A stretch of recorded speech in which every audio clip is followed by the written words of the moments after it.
하나님을 아는 지식 9번째 시간이 됐네요. 벌써 9번째 시간인데 오늘 언제 끝날지 모르겠죠. 저도 몰라요. 가는 데까지 한번 가보십시다. 오늘 같이 나눌 주제는 전능하신 하나님이라고 하는 주제인 것입니다. 하나님께서 전능하시다, 모르는 사람은 없으시겠죠. 그런데 하나님께서 전능하시다라고 하는 것이 구체적으로 어떤 뜻이냐? 하나님께서 마음으로 원하시는 것이 있지 않으시겠습니까? 하나님께서 마음으로 원하시는 것은 무엇이든지 이루실 수 있는 능력을 가지고 계시다. 부정적으로 표현하면 우리는 못하는 게 얼마나 많아요. 그런데 하나님께서는 하실 수 없는 일이 없을 정도로 하나님은 무엇이든지 마음에 원하는 대로 하실 수가 있다. 이것이 하나님의 전능하심이라고 하는 것입니다. 하나님께서는 모든 것을 아시고 또 그 아는 지식을 활용하여 지혜롭게 활동하시는 분이시라고 말씀드렸습니다. 하나님께서 아무리 지혜와 지식이 충만하시다 할지라도 그것을 이룰 수 있는 목표를 정하고 수단을 동원하여 그것을 이룰 수 있는 능력, 이것이 없으시다면 어떻겠습니까? 아무 소용이 없는 것 아니겠습니까? 여러분, 우리에게도 계획과 의지라고 하는 것이 있죠. 의지가 없는 사람이 누가 있겠어요? 그래서 이런저런 일을 계획하고 뜻한 바를 이루고자 애쓰지 않습니까? 그런데 어때요? 여러분, 뜻한 바, 계획한 바가 다 이루어졌나요? 다 이루어졌다면 아마 여기 안 계실지도 모르겠지. 우리가 계획하고 뜻한 것이 왜 잘 이루어지지 않느냐? 우리의 능력에 지극히 한계가 있기 때문이라고 하는 것입니다. 그러나 바울은 에베소서 1장 1절 말씀에서 하나님을 뭐라고 표현했느냐? 모든 일을 그 마음의 원대로 역사하시는 분이라고 말했습니다. 하나님께서 전능하시고 그렇기 때문에 모든 것이 하나님의 마음의 원대로 뜻하신 대로 이루어진다라고 하는 것입니다. 스테판 차녹이라고 하는 분이 하나님의 전능하심에 대해서 이런 표현을 썼어요. 뜻을 이룰 수 있는 능력이 없다면 하나님의 영원한 작정은 모두 헛된 공약에 불과한다. 하나님의 능력이 없으면 그분의 자비는 무기력한 연민으로, 그분의 약속은 공허한 맹아리로, 그분의 경고는 허장성세로 전락하고 만다. 하나님의 능력은 그분 자신처럼 무한하고 영원하고 불가해한 성질을 지니며 그 어떤 피조물도 방해하거나 제한하거나 좌절시킬 수 없다. 그렇다는 거예요. 우리 하나님은 스스로 계신 분이시라고 말씀을 드렸습니다. 그러니까 아무것도 없는 상태에서 존재의 근원이 자신에게 있는 분이시다. 그러니까 그 어떤 것도 필요치 않고 그 어떤 것의 도움도 필요치 않은 분인, 이것이 바로 스스로 계신 분이라고 하는 의미인 것입니다.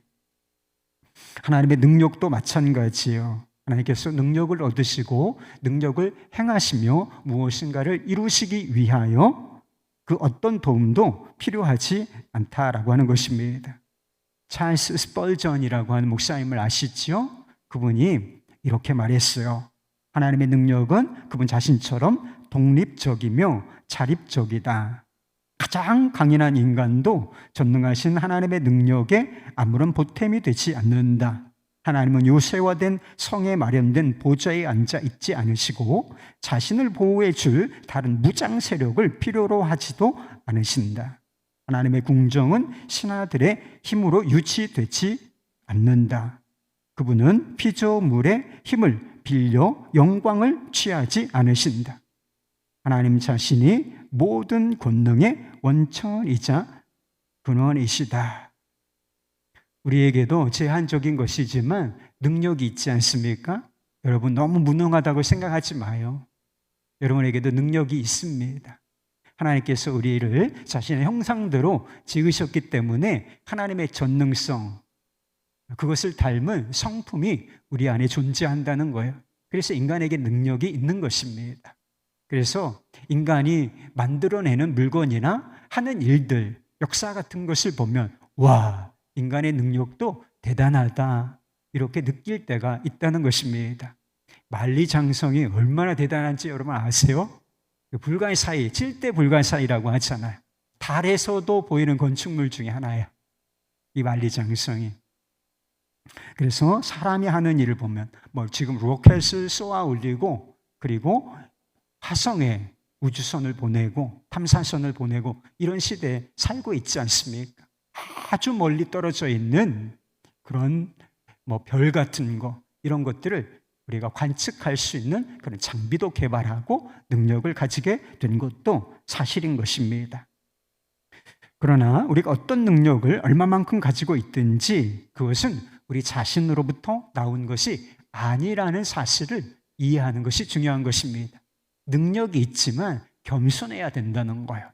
이 모든 능력의 원천은 전능하신 하나님, 그분으로부터 나오는 것이다 라고 하는 것입니다.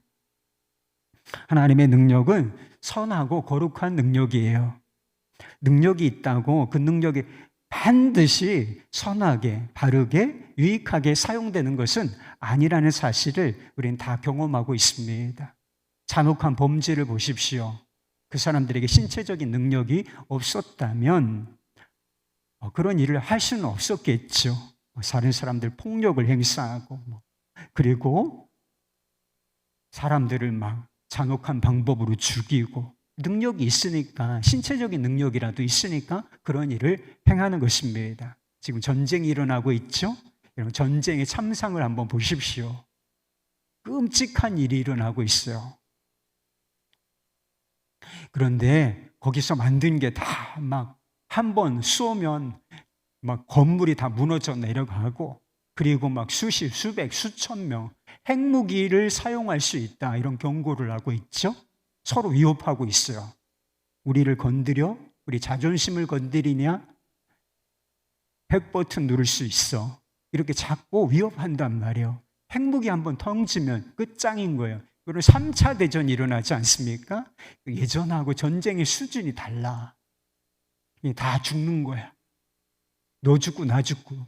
그러니까 아무도 함부로 그 버튼을 누르지 못하지만 이제 또라이죠. 진짜 또라이는 그런 일을 할 수가 있다고. 진짜 악한 사람은 그런 일을 할 수 있다. 그런 일이 일어나지 말라는 보장이 없다는 것입니다. 그러니까 이런 일을 위해서 우리가 기도해야 한다는 것입니다. 그러나 딱 하나님은 모든 일을 하실 수 있어요. 그러나 딱 하나님께서는 딱 한 가지 하실 수 없는 일이 있어요. 하나님이 딱 한 가지 하실 수 없는 일이 뭐겠어요? 하나님 전능하신다라고 지금 말씀을 드렸는데, 뜻하신 바는 모든 것을 이루실 수 있는 능력을 가지셨다. 그런데 한 가지는 못하시는데, 뭘 못하시는지 여러분 아십니까? 자신의 성품에 위배되는 일은 하지 못하신다. 간단히 말하자면 죄 짓는 일은 못하신다는 것입니다. 하나님께서 능력을 파괴적으로 악한 방법으로 사용하실 수는 없다라고 하는 것입니다. 왜 그러냐? 우리 하나님은 선하시고 거룩한 분이시기 때문에 이론적으로 하나님의 능력이 작동되게 된다는 것입니다. 하나님께서 어떤 능력을 가지고 계신지 볼 수 있는 것이 있습니다. 비슷한 이제 말씀이 계속되지만 창조, 그리고 섭리라고 부르는 영역, 그리고 구속, 이 세 가지 영역, 그리고 더 많은 곳에서 하나님의 능력을 볼 수가 있지만 대표적으로 이 세 가지 영역에서 하나님이 어떤 능력을 가지고 계신지 우리가 가늠해 볼 수가 있다는 것입니다. 사도 바울이 로마서에서 그런 표현을 냈던 적이 있어요. 하나님을 모른다고 핑계 대느냐? 그렇지 않아. 우주 만물을 보아라. 그러면 여기에 하나님의 능력과 신성이 나타나 있어. 그렇기 때문에 이 세상을 보면 이거는 하나님이 만드신 작품이구나. 그걸 부인할 수는 없을 것이다. 그러니까 하나님을 몰랐다, 핑계 댈 수 없다. 이렇게 말했던 적이 있지 않습니까? 하나님이 창조하신 우주 만물에 하나님의 능력이 나타나 있다는 것입니다. 하나님의 창조는 인간의 창조와는 완전히 차원이 달라요. 인간도 뭔가를 창조하는 능력이 있어요. 그렇지 않습니까? 그런데 인간은 항상 뭐가 있어야 돼. 재료가 있어야 돼요. 재료가 있는 상태에서 그것을 가공하고 변형하는 방법을 통해서 새로운 물건이나 또 무엇인가를 새롭게 창조를 해내는 것입니다. 아무것도 없는 상태에서 도대체 뭘 만들 수 있다는 거예요. 우리는 그렇게 할 수가 없다는 것입니다.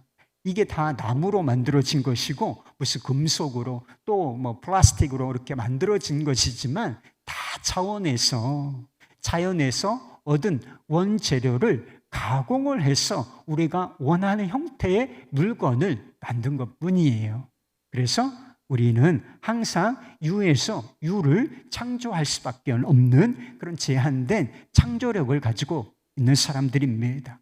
그러나 우리 하나님의 창조는 그런 수준이 아니다. 우리 하나님의 창조는 무에서 없음에서 있음의 유의 창조라 하는 것입니다. 하나님께서 태초에 천지를 창조하시니라 이렇게 선포되었을 때 뭐가 있었겠어요? 아무것도 없었다니까. 스스로 계신 하나님 그분만 존재하고 계셨는데 그분에 의하여 이 보이는 모든 것들이 창조되었다라고 하는 것입니다. 재료가 없어요. 근데 도대체 무엇으로 보이는 이런 우주 만물, 이 실체, 현상의 세계를 창조하셨는가? 창세기 1장 1절 그리고 3절 말씀이 이렇게 말씀합니다. 태초에 하나님이 천지를 창조하시니라. 하나님이 이르시되 빛이 있으라 하시니 빛이 있었고. 하나님께서 이 우주 만물을 창조하신 재료가 뭐예요? 그냥 말씀이었어. 하나님 자신의 말씀. 전능하신 하나님 자신의 말씀으로만 이 보이는 모든 것, 있으라 하면 모든 것이 그대로 나타나는 이런 일이 일어나게 되었다라고 하는 것입니다. 보이지 않는 계획과 말씀이 보이는 우주라고 하는 현실과 현상이 된 것은 하나님께서 전능하신 분이시기 때문인 것입니다. 하나님께서 능력으로 우주 만물을 창조하셨을 뿐만 아니라 이 세상을 능력으로 붙들고 계시다고 성경이 말하고 있습니다.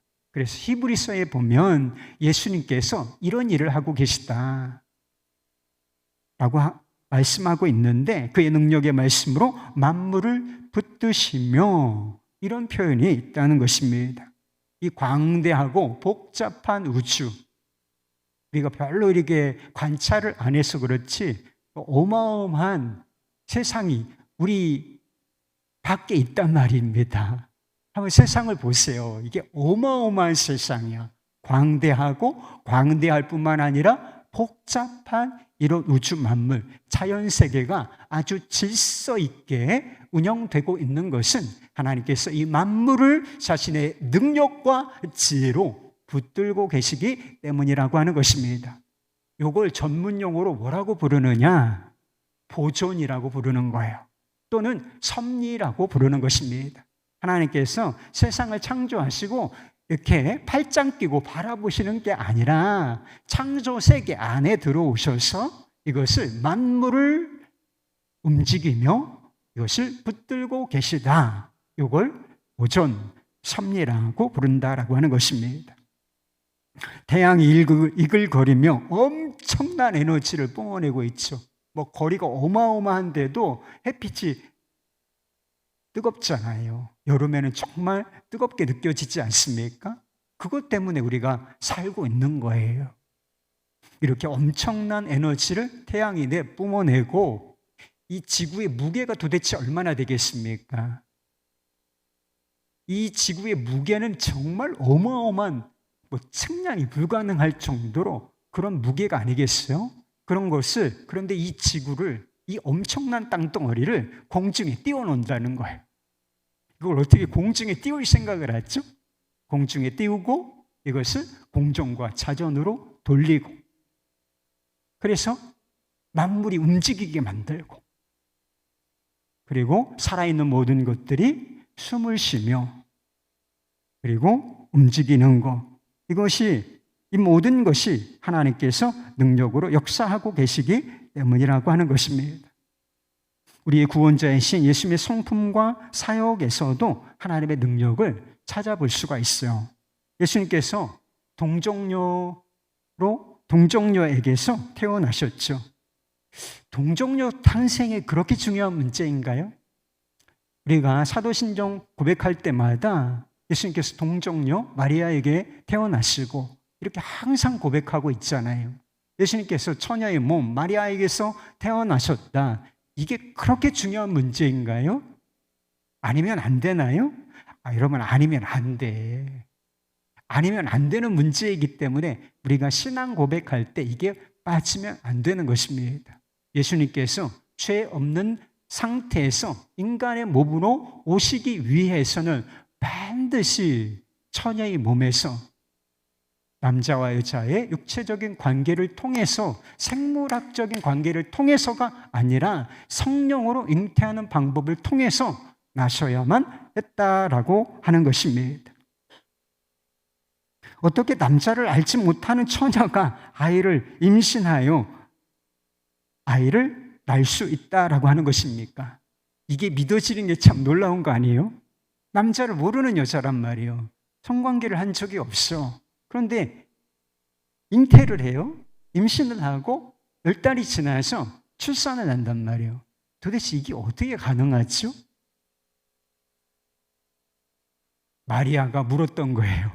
도대체 내가 남자를 알지 못하는데 어떻게 그런 일이 가능하겠습니까? 그때 천사가 대답을 하지요.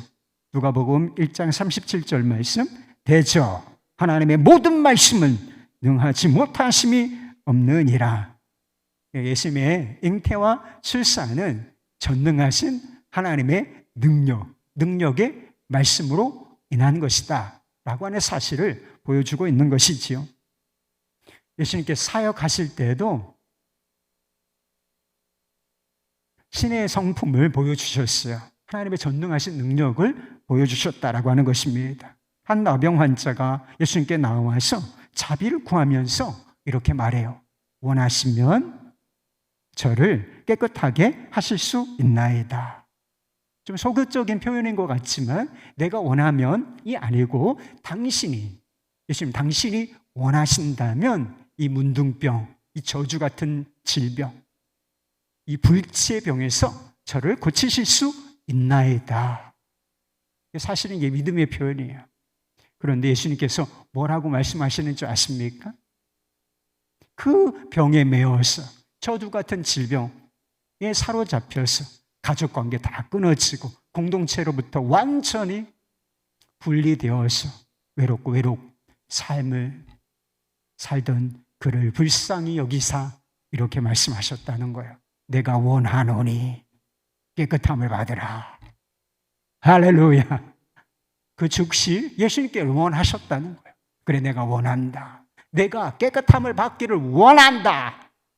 그 즉시 그 나병 환자가 그 질병에서 깨끗함을 받게 되었다라고 하는 것입니다. 예수님께서 거대한 풍랑 앞에서 위축되지 아니하시고 막 제자들은 난리가 났어. 배가 뒤집어질 뻔하고 있는 것인데 그들의 마음은 벌써 두려움으로 뒤집어지고 말았다는 것입니다. 그래서 황급히 예수님을 깨우죠. 그때 예수님께서 일어나셔서 뭐라고 말씀하시느냐? 바람아 잔잔하라.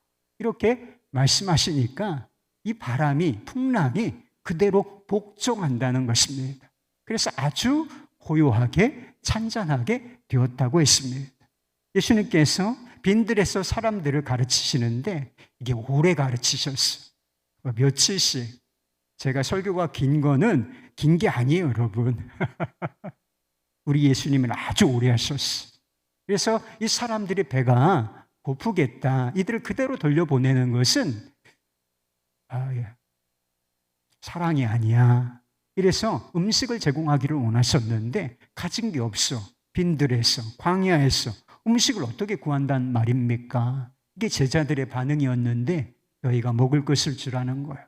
그래서 찾아보니까 오병이어 어린아이가 도시락 싸갖고 와서 먹으려고 했던 그 음식이 있었는데 그것을 축사하시고 떼어주시니 5천 명이 먹고도 남는 역사가 일어났다는 것입니다. 그럼 이 역사가 어떻게 이루어진 것인가? 예수님께서 능력을 가지고 계신 분이셨기 때문인 것입니다. 나사로의 무덤 앞에서 죽은 자를 향해서 이렇게 선포하셨어요. 무덤이 있습니다. 그래서 시간이 지났기 때문에 벌써 냄새가 난다. 시체 썩는 냄새가 얼마나 고약해요. 그래서 유대인의 장사법 중에 그 냄새를 좀 중화시키려고 향유를 바르는 습관이 있었던 거예요. 그게 너무 고약하니까. 그런데 그 무덤을 향하여, 냄새나는 죽음을 향하여 이렇게 선포하시죠. 나사로야, 나오라. 죽었던 자가 그 음성에 반응하여 살아 나오는 역사가 일어났다라고 하는 것입니다. 예수님께서는 죽은 자를 살리셨을 뿐만 아니라 자기가 죽으셨지만 죽은 자 가운데서 살아나셨습니다. 예수님께서 우리를 구원하시는 분, 하나님의 아들이시라고 하는 것을 우리가 믿을 수 있는 것은 그분이 십자가에서 죽으셨을 뿐만 아니라 무덤에 장사되셨을 뿐만 아니라 사흘 만에 약속대로 살아나셨기 때문인 것입니다. 이 부활의 절기가 그것을 기억하고 예비하는 절기인 것을 믿으실 수 있기를 바라요. 그러니까 어마어마한 절기가 오고 있는 거예요. 인류 역사에 단 한 번밖에 없었던 이 일, 하나님의 전능하심이 죽은 육체를 살리시는 이 역사, 그래서 이 세상의 죽음의 역사를, 이 판도를 바꾸어내는, 이 운명을 바꾸어내는 역사, 이게 부활의 절기란 말이에요. 근데 맨날 죽겠대. 어떡할 거예요? 부활의 주님을 믿는데도 정말 부활의 믿음이 필요한 상황인 거죠. 그렇다면 하나님의 전능하심과 우리는 도대체 우리의 삶은 어떤 관계가 있는 것일까요? 하나님의 전능하심은 우리의 유일한 소망이 되는 것입니다. 하나님의 전능하심이 아니었다면 우리 중에 이 세상에 존재하는 그 어떤 사람도 구원받지 못했다라고 하는 것입니다. 어떤 사람이 안타까운 처지에 놓여 있을 때 그 사람을 구원해 주려면 최소한 두 가지가 필요해요. 하나는 그 사람을 불쌍히 여겨서 구원해 주고자 하는 마음을 먹는 것이고, 또 하나는 그것만으로 충족되는 게 아니에요. 그 사람은 실제로 그 곤경에서 건져주려면, 구원해 주려면 능력이 필요해. 어떤 사람이 물에 빠졌잖아요. 그래, 물에 빠져서 허우적거리는 사람 그냥 내버려 두면 돼요? 안 돼요? 안 되죠. 그러나 무턱대고 뛰어들어서도 안 돼요. 왜? 무턱대고 뛰어들었다가 내가 수영을 못해. 근데 마음이 급해서 뛰어들었어. 그런데 그 사람이 나를 딱 붙잡는 순간 두 사람 다 물에 빠져 죽는 일이 일어난다는 거예요. 실제로 여름에 그런 일들이 일어나는 것을 우리가 알고 있지 않습니까? 구원해 주려고 하는 선한 의도가 필요하고 긍휼한 마음이 필요하며, 또 하나 그를 구원해 줄 수 있는 능력이 필요하다라고 하는 것입니다. 여러분, 우리가 죄의 권세 아래 놓여 있는 상태에 있었죠. 그리고 그 결과인 사망과 지옥에서 구원을 얻게 된 이유가 무엇이었겠습니까? 이 죄인, 이 죄의 장아찌, 주님을 거역하고 멀리하는 이 죄인들 그냥 내버려 두지 아니하시고 하나님 아버지께서 불쌍히 여기셨기 때문이라는 것입니다. 하나님이 우리를 사랑하셨기 때문에 구원하고자 하는 마음을 가지셨던 거예요. 그리고 우리 하나님은 마음대로 모든 것을 하실 수 있는 능력을 가지고 계시기 때문에 죽음에서 우리를 건질 사람이 누가 있어? 지옥에서 건져낼 사람이, 존재가 누가 있어요? 그런데 하나님은 모든 것을 하실 수 있기 때문에 이 지옥의 저주와 죽음의 저주로부터 우리를 건져내실 수 있었다라고 하는 것입니다. 누구를 통해서? 예수 그리스도를 통해서 그 일을 하셨던 것입니다. 그래서 사도 바울이 에베소서 1장 19절에 또 20절에서 이런 이야기를 했던 적이 있어요. 하나님의 능력과 우리의 구원의 관계를 설명해 주는 것입니다. 그의 힘의 위력으로 역사하심을 따라 믿는 우리에게 베푸신 능력에 지극히 그 심히 어떠한 것을 너희로 알게 하려 하시기를 구하노라. 그의 능력이 그리스도 안에서 역사하사 죽은 자들 가운데서 다시 살리시고. 우리가 무엇 때문에 살아났어? 죽은 자들 가운데 우리 영혼이 살아났단 말이에요. 예수님만 살아나신 것이 아니라 예수를 믿는 우리도 이미 영혼이 살아났다. 그리고 어느 시점이 되면 육체까지 살아나요. 완전한 부활체가 되게 하실 것이다. 이게 하나님의 능력이 우리 안에서 역사하고 있는, 예수 그리스도를 통하여 역사하는 능력의 결과물이라는 거예요. 할렐루야. 하나님의 전능하심은 두 번째로 기도에 아주 큰 동기가 돼요. 하나님께서 능력에 제한이 있으시다면 우리가 하나님께 드릴 수 있는 기도 역시 제한이 될 수밖에 없어요. 하나님께서 과연 이것을 하실 수 있을까? 그런 생각을 해보셨어요? 주님께 기도를 하는데 하나님께서 이 기도를 들어주실 수 있을까? 하나님이 이런 능력이 있으실까? 이런 고민이 되면 기도를 선택을 해야 돼. 하나님이 들어주실 수 있는 범위 내에서만 우리가 기도 제목을 골라서 하나님이 이 일을 이루어 주십시오라고 기도할 수밖에 없어요. 그래서 이거는 하나님께도 좀 어려운 일이겠다라고 생각하는 것은 스스로 자기 검열을 통해서 내려놔야 돼요. 그러나 이런 일은 결코 일어나지 않는다는 것입니다. 우리 하나님께서는 무엇이든지 다 하실 수 있는 분이시기 때문인 것입니다. 예수님께서 제자들에게 말씀하시지 않았습니까? 이제부터는 무엇이든지 내 이름으로, 내가 너희 안에 있고 너희가 내 안에 있으면 이 무엇이든지 원하는 대로 구하라. 그리하면 이루리라 라고 말씀하시지 않았습니까? 하나님께서 전능하신 분이시기 때문에 우리는 그분께 무엇이든지 거리낌 없이, 아무 제한 없이 스스로 검열하지 않고 무엇이든지 원하는 대로 구할 수가 있는 것입니다. 웨슬리 목사님이 일기를 쓰셨어. 근데 그분이 어느 날 자신의 기도를 통해서 경험한 일을 이렇게 기록한 적이 있습니다. 4월 25일 금요일 나는 10시경에 터드 몰텐 근처에서 설교하였다. 사람들은 산등성 위에 줄줄이 서 있었다. 그들은 외모로 보아서는 굉장히 거친 사람들이었지만 그들의 마음은 촛농이 녹아내리는 것과 같이 부드러웠다. 헵턴 스토어에 가서 나는 오후 3시에 산등성위에서 설교하였다. 그런데 내가 설교를 시작하자마자 비가 내리기 시작하였다. 그래서 나는 하나님의 뜻이라면 설교를 마칠 때까지 비가 멈추어 주기를 기도하였다. 그랬더니 실제로 비가 멈췄다. 그리고 내가 설교를 마친 다음에 다시 비가 오기 시작하였다. 이런 기도가 가능하냐는 거예요. 자연현상이에요. 자연현상을 누가 막을 수 있어요? 그런데 필요하다면, 하나님의 사역에 필요하다면 주님이 비를 멈추게 하여 주십시오. 비야 멈추라. 응답이 됐다는 거예요.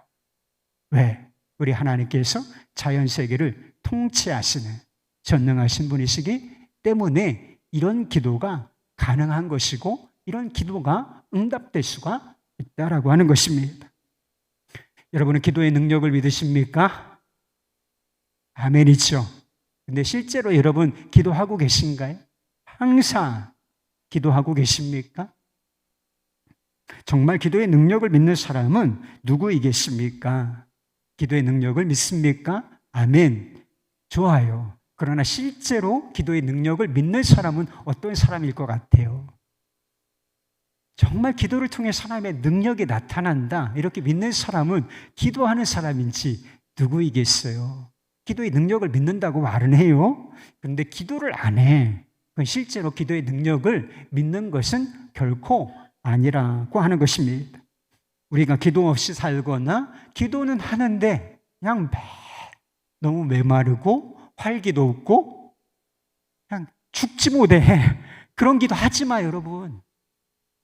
그런 기도 하지 마요. 그런 기도를 뭐하라 해. 죽지 못해서 하는 기도를 뭐하라 해요. 기도에는 인내가 필요해요. 그리고 자신을 쳐서 복종케 하는 것이 필요해.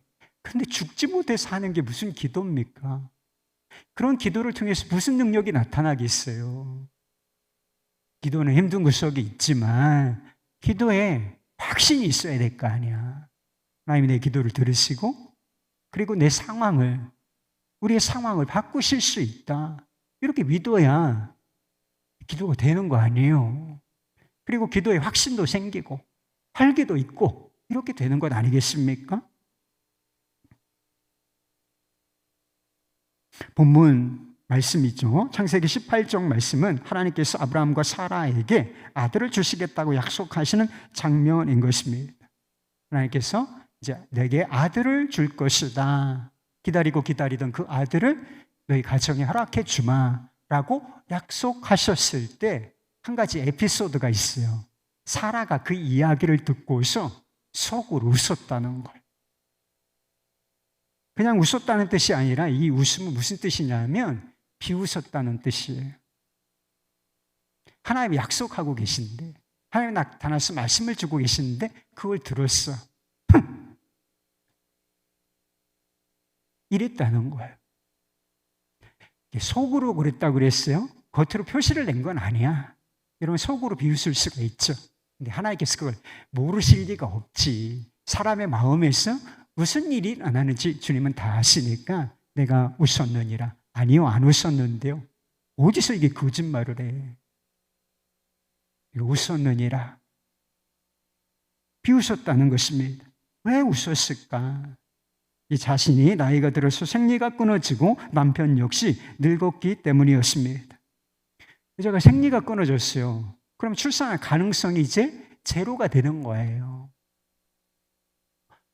여기까지는 경험적이고 합리적인 판단이에요. 이게 옳아, 맞아요. 그러나 거기서 끝나면 안 되는 사람들이었어요. 그 이상이 필요한 사람들이었는데 무엇이 필요한 사람들이었죠? 우리 내가 믿는 하나님이 무엇이든 하실 수 있는 분이시다 라고 하는 그 능력의 하나님에 대한 신뢰가 필요했다라고 하는 것입니다. 그러나 그녀는 그 사실을 붙잡지 못했고 그것 때문에 그녀가 비웃었다라고 하는 것입니다. 아브라함과 사라가 하나님의 약속대로 100세의 아들을 얻고 그 아들의 이름을 이차학이라고 지었어요. 이 이름이 사실은 그가 웃었다는 뜻인데 비웃었다는 뜻이에요. 자기 죄를 고백한 거야. 하나님이 참 놀라운 분이시고 그래도 그것을 그냥 관용해 주시고 이 가정의 약속대로 아들 이삭을 허락해 주신다. 이것이 하나님의 신실하신 것을 믿으실 수 있기를 바랍니다. 우리 하나님이 어떤 분이시냐? 나는 절망이야. 나는 끝났어. 생리가 끝났어. 그냥 아이를 잉태하고 출산할 수 있는 가능성은 제로.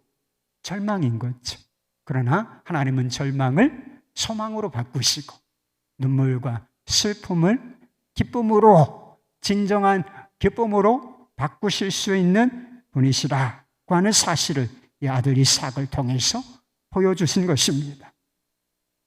많은 사람들이 상식과 경험과 과학에 묶여 있어요. 이런 것들을 하나님의 능력보다 더 신뢰하고 살아요. 사실 돈을 좋아하고 돈의 능력을 얼마나 많이 신뢰하고 살아가는지 모른다는 것입니다. 기도 없이 돈의 능력에 의지하고 기도 없이 도와줄 사람을 찾고 기도 없이 병원에 가고 기도 없이 약을 먹습니다. 이래도 돼요?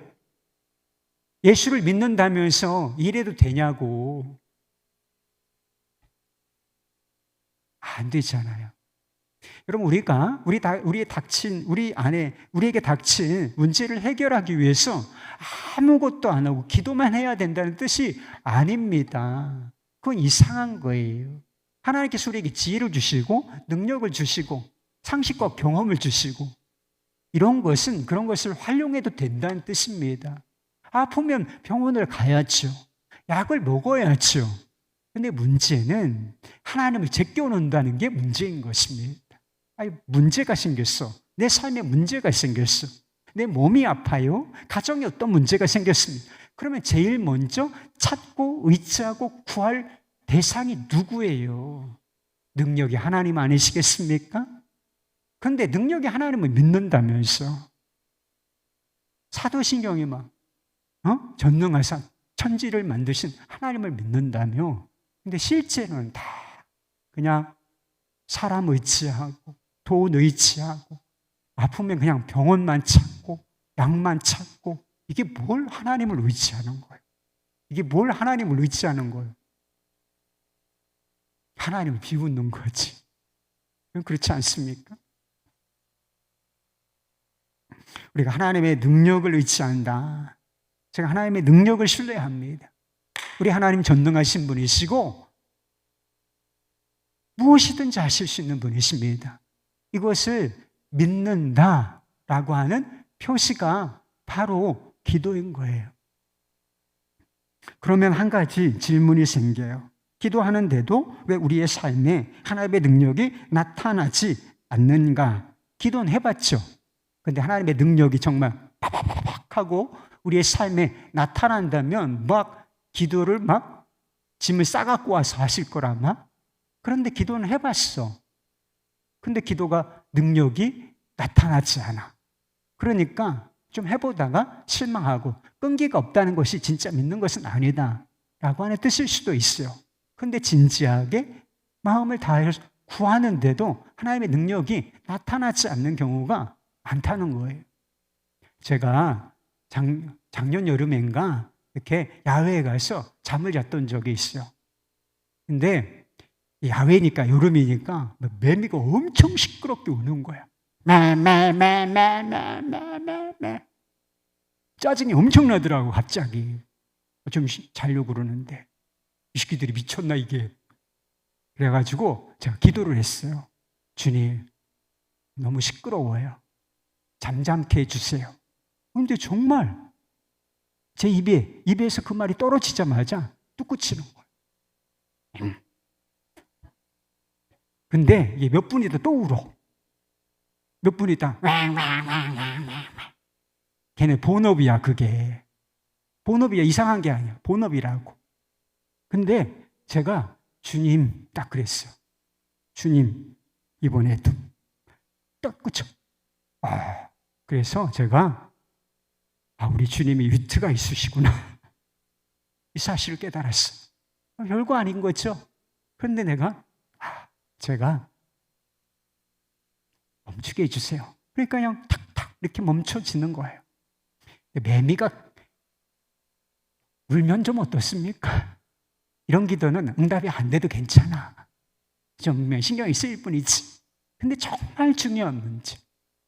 몸이 아프고 사업이 무너지고 관계가 틀어지고 가정이 무너지고 이런 일이 있는데 우리가 기도할 때 하나님의 능력이 제가 예를 든 것처럼 탁탁탁탁 그냥 손에 딱 쥐어지듯이 이렇게 이루어진다면 얼마나 좋겠어요.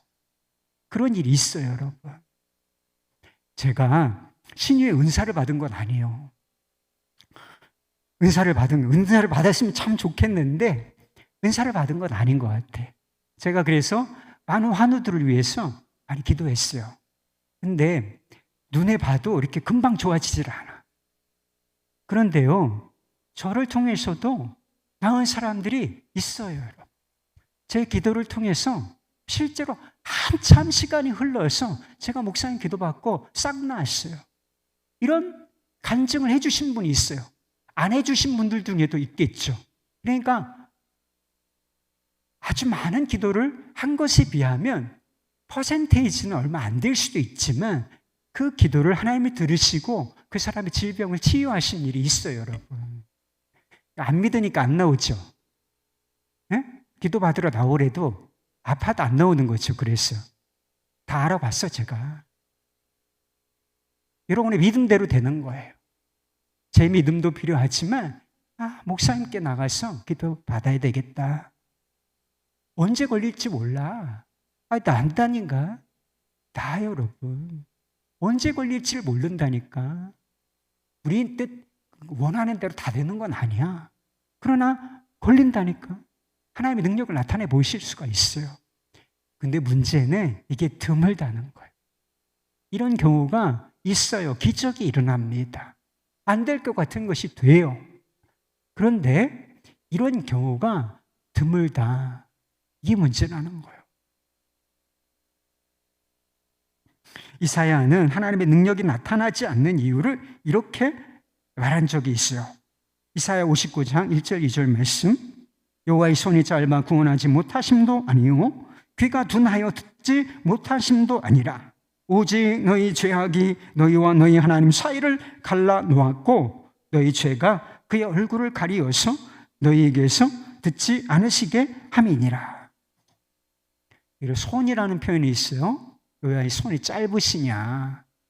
이 손이라고 하는 것은 구약 성경에서 하나님의 능력을 표현하는 방법이에요. 그러니까 우리 하나님은 결코 짧지 않은 손을 가지고 계신 분이시다. 손을 펴서 움직이시기만 하면, 우리의 손만 붙잡으시면 모든 것을 원상태로 그 이상으로 돌려놓으실 수 있는 분이시라는 거예요. 그런데 왜 그 손이 우리에게 짧은 것처럼 느껴지냐? 왜 그 손이 우리의 문제에, 우리의 삶에 닿지 않느냐? 그것은 우리의 죄악 때문이라는 것입니다. 그래서 못 들으시는 게 아니라 들어주실 수가 없다는 거예요. 야고보는 우리의 기도가 응답되지 않는 이유를 우리가 정욕에 쓰려고 잘못 구하기 때문이라고 했습니다. 예수님께서 자신의 이름으로 이제부터 무엇이든지 원하는 대로 구하라 이렇게 말씀하셨지요. 근데 거기에 포함되지 않은 게 있는 거예요. 그 무엇이든에 포함되지 않은 것이 딱 있는데 그게 바로 죄된 욕심으로 육신의 욕망을 따라서 구하는 그것은 포함되지 않은 것입니다. 몰랐어요? 거룩하신 하나님과 바른 관계를 맺는 것에 관심이 없습니다. 하나님께서 우리에게 무엇을 원하시는지 하나님의 뜻, 선하신 뜻에 별로 관심이 없어요. 그런 상태에서 오직 내 마음에 원하는 대로 하나님의 능력이 나타나기를 원한다고 생각해 보시기 바랍니다. 이것은 하나님을 어떻게 취급하는 것이냐? 하나님을 요술램프의 지니, 요정 아시지요? 알라딘에서 이렇게 램프를 문지르면 펑 하고 나타나서 주인님 무슨 소원 있으십니까? 제가 그 소원 이루어 드리겠습니다. 말씀하십시오. 이렇게 요술램프의 지니처럼 취급하는 것입니다. 하나님은 무한하신 능력을 가지고 스스로 계신 분이신데 하나님의 능력을 내 것으로 사유화시키는 상황이 되는 것이에요. 결코 하나님으로 섬기는 것이 아닌 것입니다. 엘리 제사장 때 이스라엘과 블레셋 사이에 전쟁이 일어났던 적이 있습니다. 그때 이스라엘 백성들이 전쟁에 나가는데 뭘 가지고 나가느냐 하면 맨 앞에 언약궤를 들고 나가요. 언약궤가 뭔지 아십니까? 하나님이 여기 우리와 함께 계시다라고 하는 것을 상징하는 나무 상자예요. 굉장히 중요한 물건입니다. 왜 이 사람들이 전쟁을 하는데 칼과 화살 그리고 병거 이런 거 가지고 나갔는데 맨 앞에 언약궤를 앞세웠겠습니까? 하나님 우리 편이시라는 거예요. 전능하신 하나님께서 엘샤다이의 하나님께서 우리와 함께 계시고 하나님 우리와 함께 하시는 한 승리는 우리 것이다. 할렐루야! 이러면서 끝까지 들어봐야 아멘이 나와. 이러면서 나간 거예요. 잘한 거예요? 근데 어떤 결과가 왔는지 여러분 아십니까? 성경을 보면 알아요. 전쟁은 완패였고, 그리고 이 언약궤까지 빼앗기고 만다라고 하는 것입니다. 이 소식을 듣고 엘리의 며느리가, 남편도 죽었어요. 법궤도 언약궤도 빼앗겼습니다. 근데 아이를 출산을 했어, 마침. 근데 당신이 아이를 낳았습니다. 출산을 돕는 산파가 그렇게 말할 때 괴념치 않아. 아무 의지가 없어. 기쁘지 않아. 그리고 그 아이의 이름을 뭐라고 지어주느냐? 이가봇이라고 지어줍니다. 이게 무슨 뜻인지 알아요? 하나님의 영광이 우리에게서 떠났다. 이가봇이라고 하는 말이었습니다. 하나님이 능력이 없으셨기 때문에 이 전쟁에서 그들이 완패하고, 그리고 이 언약궤까지 빼앗기고 만 것이었을까요? 그런 게 아니었어요.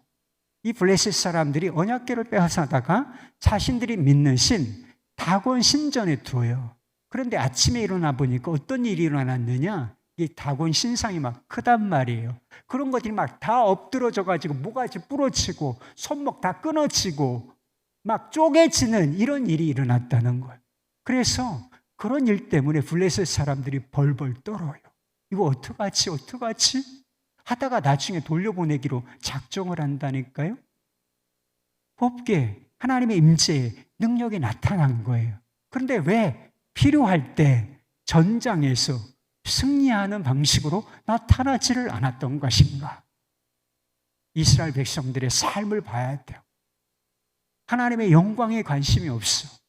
하나님 무엇을 기뻐하시는지 그것과 상관없이 삶은 엉망진창이야. 죄를 짓고, 그러면서도 하나님의 능력을 원하고 있어요. 이 언약궤가 있으면 우리는 승리한다. 이것은 능력이다. 이렇게 생각하고 그걸 들고 나가서 싸웠다는 거예요. 말하자면 이 언약궤를, 하나님의 임재를 상징하는 이 언약궤, 이 귀중한 물건을 무엇처럼 취급했느냐? 노란 딱지, 부족처럼 취급한 거예요. 그러니까 하나님께서 이들의 바람에, 기대에 응답을 해주실 수가 있었겠습니까? 그럴 수는 없는 일이죠. 우리가 원하는 대로 부자가 되고 아무 문제도 없고 건강하고 모든 일이 잘 되고 이러면 행복해지는 것이겠습니까? 그게 다 잘 되는 거예요? 한번 생각해 보세요. 하나님의 능력이 우리가 원하는 대로 나타나서 다 잘 돼. 문제도 없어. 막 아예 병이 들지도 않아. 사업하면 승승장구해. 그러면 다 잘 되는 거예요? 다른 건 아무 상관이 없어요? 아니에요, 여러분. 하나님과의 관계가 잘 돼야 돼. 경건해야 잘 되는 것입니다.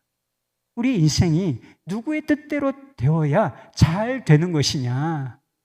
근시 아닌 우리 죄에 빠져있는 우리의 뜻대로 되는 인생이 잘 되는 인생 아니고 거룩하신 하나님, 지혜로우시고 선하신 하나님의 뜻대로 되어야 잘 되는 인생이라는 것이죠.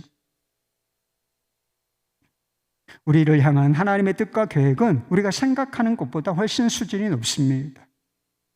우리는 내일의 일을 알지 못하지만 하나님 우리의 인생 전체를 내다보고 계십니다. 우리는 겉만 보고 있지만 하나님은 속 깊은 것까지를 내다보고 계시다는 것입니다.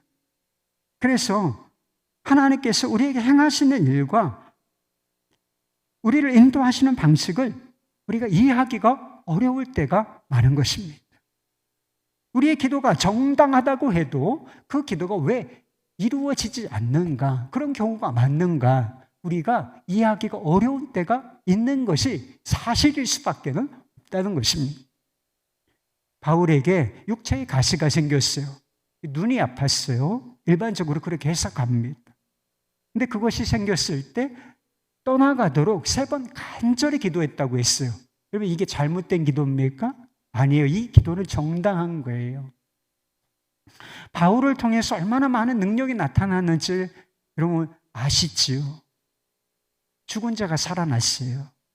그래서 바울의 손수건만 가지고 가서 환자에게 덮고 기도하면 나을 것이다.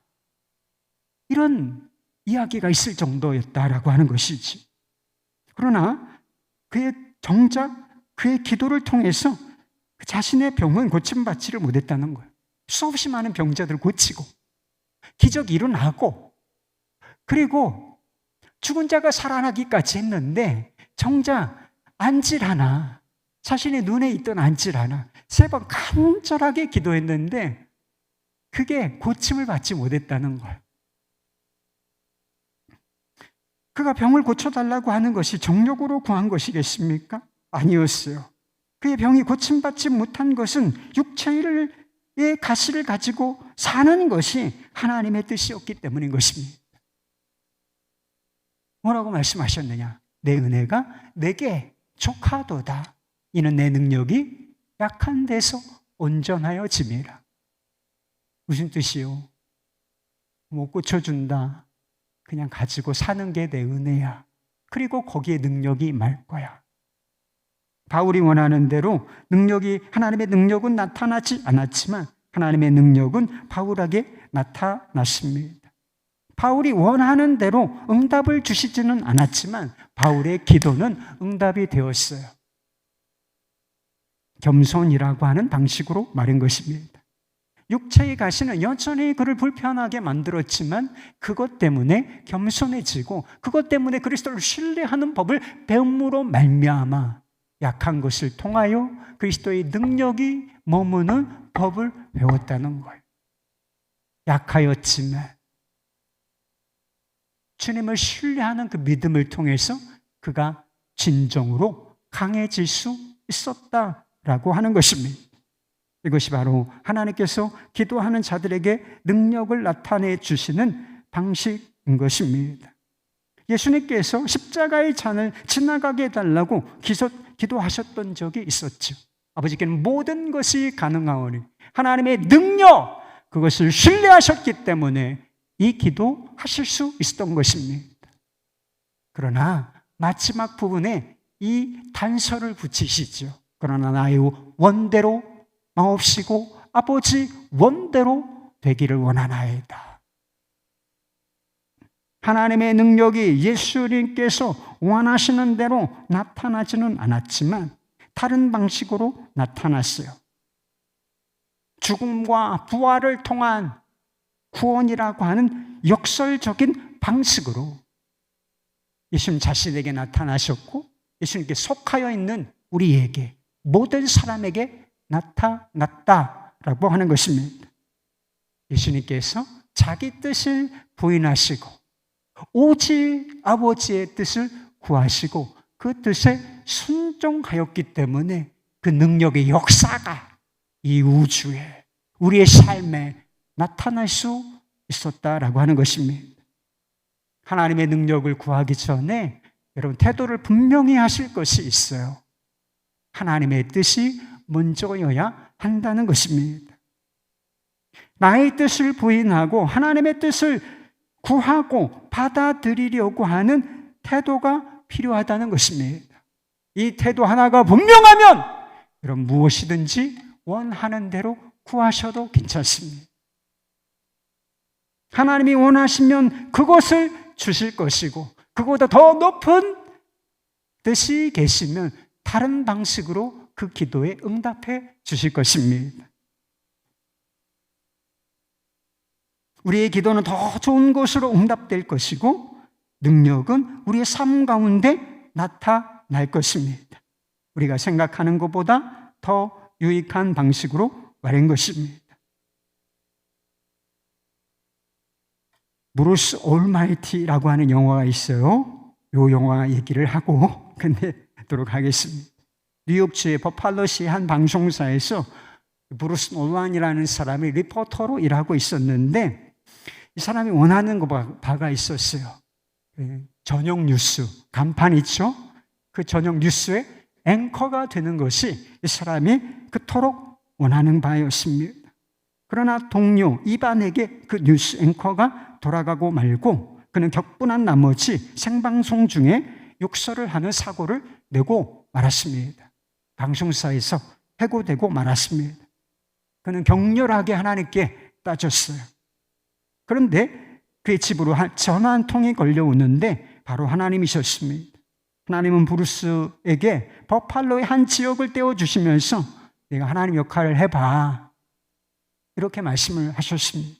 그러자 그는 자신에게 주어진 이 신적인 권능을 가지고 어떻게 사용하느냐, 그 저녁 뉴스 앵커가 되는데 올인한다는 것. 정말 저녁 뉴스 앵커가 되었을까요? 그렇습니다. 그는 그 자리를 차지했습니다. 그러나 그 와중에 버팔로 씨는 엉망이 되었고 그의 극심한 이기주의는 결국 오랜 세월 동안 그를 한결같이 지켜주었던 여자친구마저 잃게 만들었어요. 원하는 것은 얻었는데 잃은 것이 더 많아. 불행해졌어요. 전보다 더 불행해졌어요. 그는 절망한 가운데 길 한복판에 서서 하나님을 향하여 이렇게 외칩니다. 제가 당신의 뜻에 항복합니다. 바로 다음 장면에서 그는 트럭에 치여서 정신을 잃어버려요. 브루스는 혼수 상태 가운데서 하나님을 만나요. 자신의 지독한 이기주의와 한계를 철저하게 깨달은 그는 기도 제목이 바뀌어요. 이제부터는 제가 하나님의 시각, 하나님의 관점으로 세상을 볼 수 있게 해 주십시오. 하나님은 그 기도에 응답해 주셨고 다시 한번 그에게 삶의 기회를 허락해 주셨습니다. 자기 몸도 회복되었고 버팔로 시도 정상화되었고 여자친구와의 관계도 회복이 되었어요. 잠시 하던 하나님 역할을 그만두고 이제 정상인으로 다시 복귀했습니다. 저녁 앵커 뉴스 자리는 어떻게 되었을까요? 그는 그것을 잃어버렸고 다시 리포터로 돌아왔습니다. 그렇지만 그는 행복했다는 것입니다. 그것이 이 영화의 이야기예요. 모든 일은 우리의 뜻대로 되는 게 아니에요. 전능하신 하나님의 뜻대로 될 것입니다. 하나님의 뜻에 항복하시기를 바랍니다. 항복한 자는 행복해질 것입니다. 항복한 자는 능력을 얻을 것이고 하나님의 뜻을 이루는 역사에 동참하게 될 것입니다. 하나님을 비웃는 자들은 마지막 때 울게 될 것이고 하나님의 능력을 신뢰하는 자들, 이 사람들은 웃게 될 것입니다. 할렐루야!